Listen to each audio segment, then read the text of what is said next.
एक दिन सबको यहाँ से रवाना होना है। जब होना ही ये पक्का है, इसलिए हमेशा हमेशा भगवान की नाम लेते रहो और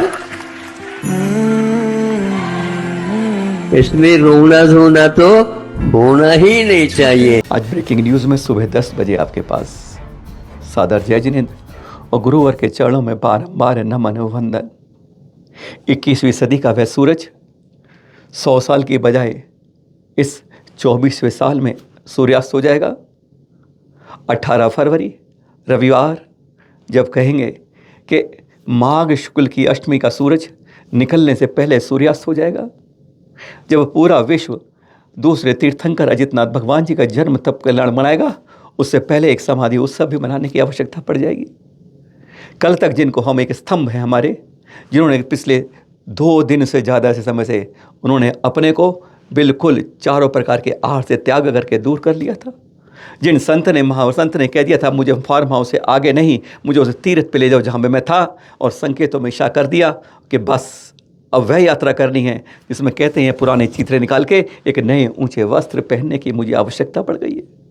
हम लोग कह सकते हैं हमारे बीच से हमारे गुरुवर चले गए, लेकिन कहते हैं कहीं ना कहीं तो वह पहुंच गए, अगले क्षण में उस जगह पहुंच गए जहां वे खुशियों का उत्सव मन रहा है। और हमारे तो महावीर स्वामी ने बताया है कि यहाँ पर जन्म उत्सव नहीं, यहाँ पर समाधि उत्सव भी बहुत उसी रूप मनाना चाहिए जैसे गुरुवर के शब्द आपने अभी सुने थे। जी हाँ, आज जब पूरा देश उस समय सो रहा था, ब्रह्म मुहूर्त के सूरज निकलने को आतुर हो रहा था, तब गुरुवर ने अपने सूरज का इस चतरे शरीर से निकाल कर बाहर फेंक दिया और वह सूरज ऊपर आसमां के अंदर जगमगाने लगा। आज की वह शरद पूर्णिमा की जो 1946 के दिन था, आज वह 2024 की इस 18 फरवरी के होने से पहले ही कहते हैं अभी घड़ी ने ऊपर के 2:30 की घंटी बजाने की पहले आतुर थी कि उससे पहले ही गुरुवर ने कह दिया कि मैं इस लोक से अब दूसरे लोक की यात्रा में चल रहा हूँ। कोई कुछ नहीं समझ सकता कि कर्मों का खेल कैसा होता है। एक से छूटता है, दूसरे से आलिंगन करता है। आज वह स्तंभ था हमारे बीच में जिसने इस देश के अंदर जैन समाज की कहते हैं तूती बोलती थी, तो उसका सबसे बड़ा स्तंभ हमारे गुरुवर थे। अचानक ऐसे चले जाएंगे यह किसी ने नहीं सोचा था। कुंडलपुर में उन्होंने जब पंचकरण चल रहा था तो रोते हुए कहा था कि आज मेरा दिल रो रहा है। उनके शब्दों में उस दिन पहली बार ऐसी एहसास लगा, लेकिन इस बार तो उन्होंने कहते हैं कि हर समय लोगों को दर्शन देने के लिए हमेशा रहे। गजब की चर्या थी।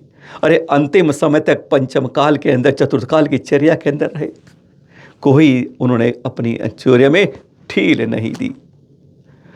वैद्य लगे रहे कि जरा सी औषधि मिल जाएगी, इसके अंदर हम आयु के कर्म को बढ़ा लेंगे, पर गुरुवर ने साफ कहा यह आयु का कर्म जितना मिला है मुझे उतना ही मिलेगा, उससे ज़्यादा आप नहीं कर सकते हैं, और जितना मुझे मिला है उसे आप छीन नहीं सकते हैं, तो फिर मैं तुम्हारी औषधि पर क्यों करूं।